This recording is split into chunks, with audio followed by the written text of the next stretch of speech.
You're all very welcome to this, the opening event for the project Adopting Aftermath Archives.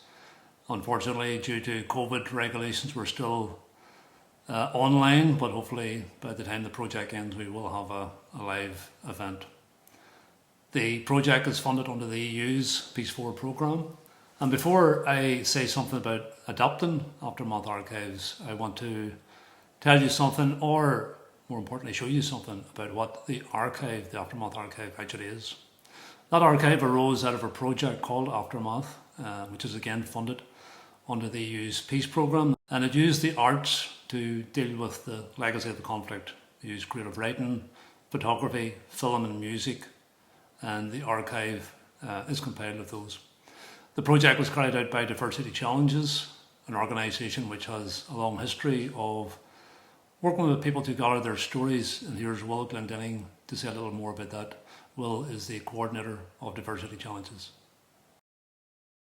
Diversity Challenges is a charity involved in peace and reconciliation work, and it has done a considerable amount of work in the legacy of our past conflict, particularly through the issue of storytelling.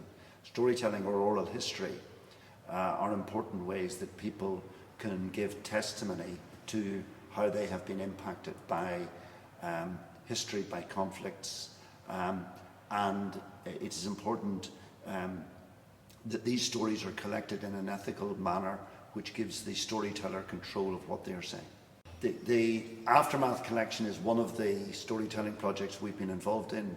It involves the collection of stories for those affected by the conflict and those from abroad who have come to live in Ireland but have come from conflicted pasts. It's a diverse group of stories and a diverse group of history. It is important that these stories are archived so that people looking into our past, historians, have this material to base their research on. The participants involved in the Aftermath project came from very diverse backgrounds: former IRA volunteers, former British soldiers, members of the Irish Defence Forces, victim survivors, a family from the disappeared, others who had lived through the conflict, not particularly involved in it in any way, those who had been displaced by the conflict and moved south and made their homes here in County Louth and raised their families there, and those who came from abroad, from other situations of conflict, and who have since lived in County Louth. And here are some snapshots of their stories. Because at that stage we were surrounded. It was either Remy says, what will we do? Well, we fight it out. Well, I said, Remy, I remember saying to him, I says, well, if we do, we're dead. I says, will we chance this by, maybe we'll live to fight another day. I remember saying that to him. And the second time we came out, the gates were locked and I couldn't work out, and I thought this was a setup. So I went and I abandoned the car 2 farms away and walked down through the glen at about 4 or 5 o'clock in the morning, crawled up the hill with my rifle in front of me, expecting to be shot at any time. Turned out that cattle had been out on the road. My mother had closed the gate in order to stop the cattle coming in. A big stone off one particular patch, and we came upon the remains of small remains of a person, and I suppose it's whenever you come upon something like that it really affects you, and you think human beings were killed here. Like other refugees or other asylum seekers, I really struggled to get a safe place, and I crossed the mountains from Turkey, from Iran, and from those parts of the world, and I came by truck, lorry, and in the containers, and in the boat, for example, for 20. Presume that it was never established. They were making a bomb or had a bomb out on the border at Eden Tubber, and I would like to think that I took the first picture to television of this area to Belfast to be shown on the BBC. In 1976 I was arrested in Banbridge, and I mean I knew I was going to Armagh, I knew I wasn't getting out. Just did not know what to expect, like it was in darkness. Just in and closed the door, and that was it. Policing was quite difficult in both the County Armagh and the County Tyrone area in those days, because there was a high level of terrorist activity, and obviously we had to take certain precautions when going out on patrol. There could be undercar booby traps. So instead of just getting into your car that was parked outside maybe at night because you had no garage, you had to take the time and the effort to check underneath the car. And the things, and there was a checkpoint at the bottom of Ballymascammon Road, and they had asked the guard what was wrong, and he said that a body had been discovered, and they said they were looking for this man, and he allowed them to go up and see. And if they were working, that would be good, but the law says when they're not allowed to work, nobody's allowed to work unless they get their status. And my mom, she's very sick. She doesn't really move anywhere because of her sickness. On Thursday, Gareth got a threat from the provisional IRA. He left the house on a Sunday morning around 7:30, 8 o'clock. Never seen him again.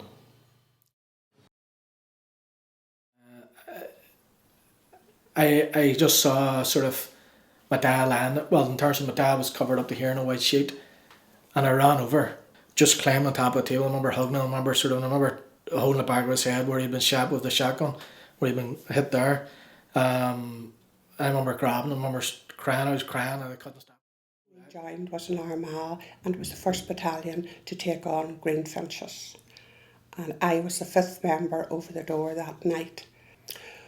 Well, in those days, we were specifically recruited as Greenfinches to search female people. And that was the one time I do remember not being comfortable. And you either went to school and you came home, or you went to work and you came home. You kept your thoughts to yourselves, and you really just kept your head down, and you were quiet and you got on with it. Then they went in, shot up the bar. They then fired in a bomb and shouted, "Happy Christmas, you fiending bastards." Daddy was probably killed instantly from what we've found out since. He'd been shot in the head, and then he got blast injuries from the bomb as well. At the moment, so many years on, I'm 59 years of age now, and I suppose not weathering it too well. I still have a load of shrapnel in the lower body. I have my artificial eardrum still, my shrapnel in the eyeballs, various circulatory problems. Last week I was diagnosed diabetes 2. I joined the Fianna, like most young people, the Fianna being a backup and a support network to the IRA and a stepping stone into the IRA. I joined the IRA just before I was 16. I remember getting sworn in because we all had to tell lies what age we were. You weren't allowed in the IRA till you were 18 and all this out carry on, you know, of incidents that I've really been racially abused by just young people, and even children of age 7, 14. There was a time I was harassed by some group of girls and boys, about teenagers, I would say. Again in Dublin, I was just walking home and I was pushed. They pushed me from behind and removed the cap I had on. It would be from the north that the fear would emanate more than anything else. My belief, and that of others, would be that the danger really came from across the border. And I remember a friend saying to me, "You've seen nothing yet before this is through." All those horrific incidents were greeted with a certain amount of silence.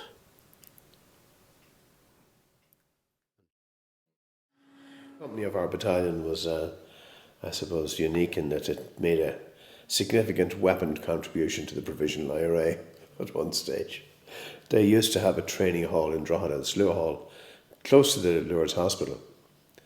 And I suppose they never thought it was going to happen to them. But they had a training night on, and a few guys arrived and relieved them of a number of rifles and submachine guns. So a fight or a struggle or whatever you want to call it ensued between my mother and them. You know, at no stage, did she ever saying, like, you know, don't kill me, or, you know, it was just consistently, just right through, look, take me away, don't let my children see this, you know. Everyone was talking about the bomb, and the following day myself and my youngest son went into town to get our shopping, and we went into Kieran's first, or the Turkey, and the man there asked me how my brother was, and Lord mercy on Jack, he had been sick, but I said it to him, oh, he's grand, he's back working again. And then I got White's in Park Street, and a woman there asked me how he was, and I said, which are my brothers? And the woman on the other side of me said to me, did you not know your brother was in the bomb explosion last night? I said, I nearly died. I just ran out of the shop. The Aftermath project had an exhibition to it, and that was launched in the County Museum at Dundalk. The exhibition consisted of not just the filmed interviews, but also portrait photographs that Anthony Hockey, the artist on the project, took. And here's Anthony to say a few words about his approach to the project. My name's Anthony Hockey, and I was the commissioned artist on the Aftermath project. I work as a photographer and a researcher, and my approach in the Aftermath project was to combine those skills. We started by looking at a lot of archival photographs from the late 60s of people being burnt out of their homes in Belfast and other areas of the north, forced across the border to live in places like Dundalk and Monaghan, where people still live today. The approach to the photography was to create a democratic space where people from lots of different backgrounds could sit comfortably in the same space. In order to do that, we used a very simple device. It's called a daylight studio, where a grey background was introduced and everybody was placed on that background. Following that, I produced a series of landscape photographs that reflect the landscape of the border region and something of the history of the troubles of that area. You'll notice some of those photographs were taken in former British Army barracks.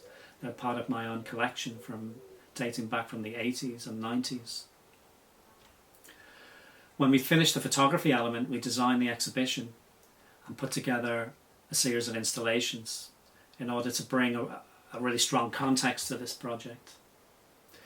You'll notice in the project there's a group of culturally diverse people, not only the victims of the Troubles, former combatants, RUC people and others. It also includes people from African countries and Asian countries, people from all over the world who came to Ireland in the late 90s to seek refuge from other persecutions. So together, the collection of portraits represent an idealised republic where people sit comfortably together from different backgrounds with a sense of equality, and I think that's an important element of the project. It's great that this archive is being represented and going to schools and used as an educational tool. I think it's really important that younger people get to hear about this history.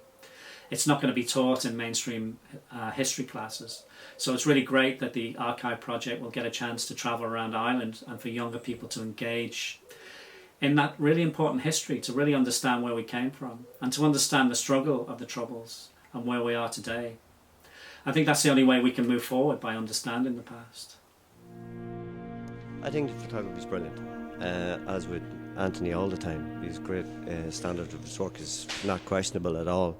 It's very interesting, great perspective, and it's an interesting perspective actually on the people of the town.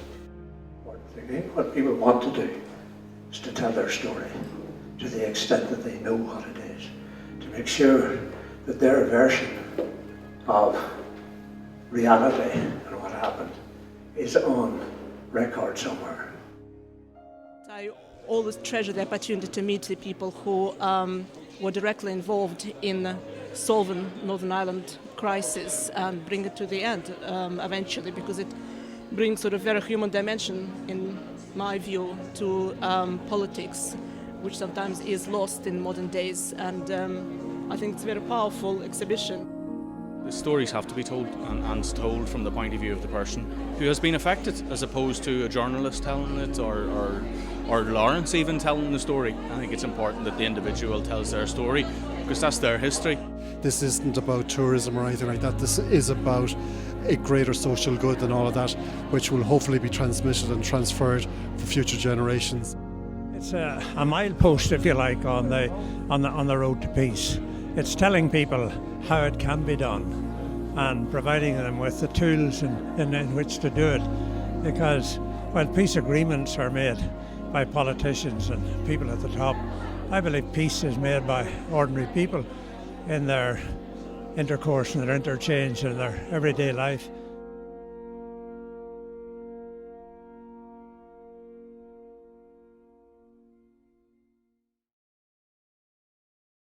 The County Museum Dundalk was just not the venue for the exhibition, the Aftermath exhibition, but the museum was also a partner in the project itself. And as we start to roll out the Adopting the Archive, we will be further engaging with Brian Walsh and the museum. Our involvement with the Aftermath project was hugely beneficial and hugely important to us, because we're interested in telling generations and future generations about what life was like in the 1970s, 80s, 90s and noughties. We're trying to impart a knowledge and an empathy with what motivated people to move in particular ways, or what motivated them to protect their families, and to get a better empathy and understanding of what life was like at that particular time. There's a great saying that says that if you want to know somebody, you have to walk in their shoes. And the use of oral histories and personal stories is perhaps the most personal way of actually passing that story, that message on from one group of people to another. And it's going to be hugely important for us to incorporate that legacy for future generations. Whilst it was very important to have the launch of the Aftermath exhibition in Dundalk, in County Louth, a border county, I thought it also extremely important that we take the exhibition to Dublin and to an audience who would be less knowledgeable about the conflict and the life of people who lived in the border areas.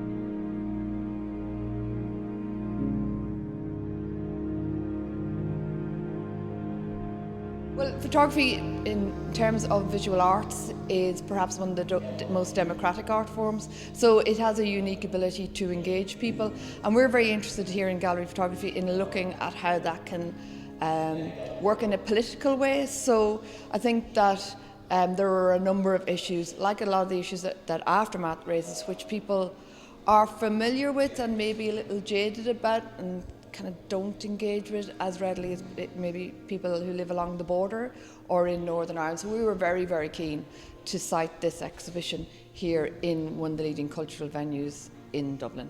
We're delighted that Dr. Luke Gibbons from NUI Maynooth is going to launch the exhibition, because again, someone of Luke's stature will bring a whole other audience and attention to this project, which it merits. And I think post-conflict, it's really important that these issues continue to be addressed, and that's why we were interested in showing this work here in Dublin. What you're seeing on the walls around you are people who are living today, obviously, in County Louth, maybe someone in South Armagh, elsewhere. They're real people, and they have a story to tell. And in terms of putting the exhibition together, I think what has been really significant about this is you're not looking at sort of snapshots here. These are photojournalism. I mean, they're photographs that were captured with people after a long process of engaging with them. It's been a 2-year project, and the exhibition is the final outcome of that there.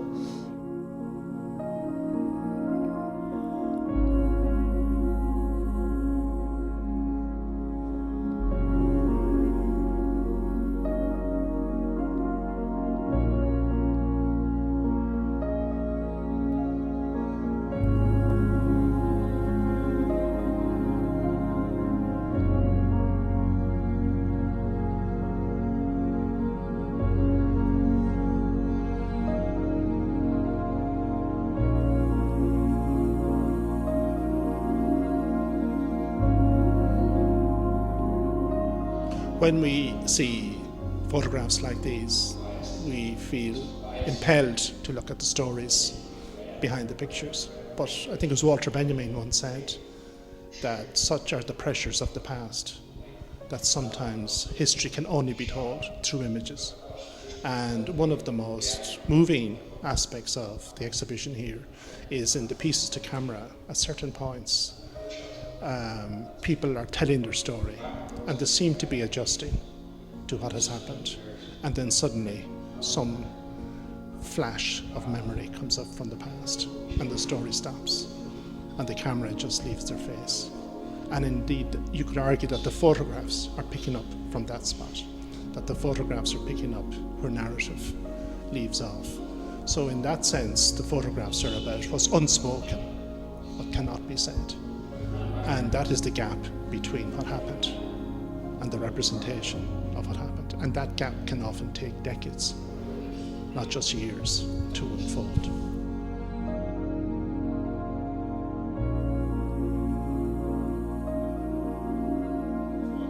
And it had an impact on the North, and we all accept that. But I actually think that the Northern Ireland conflict had a profound impact on us in the South. And for me, what happened, and it affects us still to this day, is that we never grew up.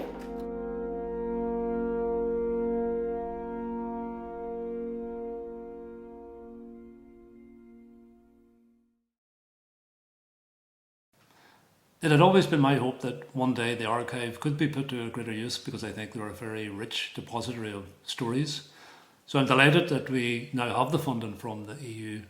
I'm particularly delighted to be working with Leslie Emerson of the School of Education at Queen's University Belfast. And Leslie and I will be constructing a toolkit or educational resource that we will then use in workshops with 110 participants later in the year. And that toolkit will also be available online for others, and not just young people, but adults to work with. Hello, my name is Leslie Emerson and I'm a lecturer in Queen's University in Belfast, and I'm really delighted to be involved in this project. The Aftermath resources provide a very rich and a very nuanced understanding of the experiences and perspectives of a wide range of people on the conflict and on its legacy here. And I believe that they will form the basis of an incredibly valuable educational resource to engage young people in these issues. We know from research that young people are actually really interested in understanding the context in which they live and in which they are growing up. And we know that they want to know how that context has been affected by conflict. And one of the best ways of doing that, again, that we know from research, is through engaging young people with personal narratives, with other people's stories and perspectives, with multiple voices, multiple perspectives. And that helps the young people begin to understand the context of the conflict, the way in which people were living during the conflict, the experiences of those people during that time, and also how we as a society can start to begin to move from a conflict-affected society into a more peaceful society, understanding the nature of transition and the difficulty of that, and the difficulty of dealing with the legacy of the past. We also know from research that young people actually want to make these connections between the present and the past. They want to understand their society and how it has been shaped by the past. And quite often what happens is that adults act as gatekeepers to that, and adults can sometimes be reluctant and shy away from wanting to engage with these issues. But we know that young people are keen to do this and are mature and responsible enough to handle this without all of the issues of the past necessarily having a negative impact upon them.